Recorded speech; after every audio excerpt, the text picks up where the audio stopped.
Côte d'Ivoire, c'était grave. Depuis ce matin à Yamoussoukro, capitale politique et administrative, les affrontements avec la police font rage et face à la détermination de la foule, les forces de l'ordre ont dû battre en retraite dans certaines zones.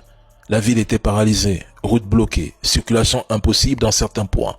La colère populaire gronde et le pays semble au bord d'un véritable bras de fer entre le peuple et les institutions.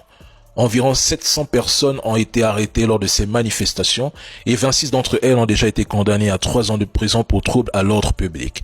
À Agboville, les manifestants ont bloqué les routes. Lors d'une patrouille entre Agboville et Azaguié, un gendarme a été éliminé, son unité étant la cible de tir à la chevrotine. Mais rappelons aussi que lors des précédentes manifestations, un autre homme, un citoyen, avait été éliminé. Des ONG appellent les autorités ivoiriennes à cesser de réprimer ces rassemblements. Les arrestations massives, les condamnations à la prison, des bombes lacrymo, tout montre une répression violente et directe. Les manifestants dénoncent non seulement le rejet des candidatures de l'opposition, mais aussi la perspective d'un 4e mandat pour le président Alassane Ouattara.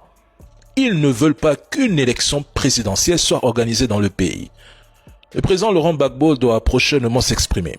Peut-être. Il reste à voir ce qu'il annoncera.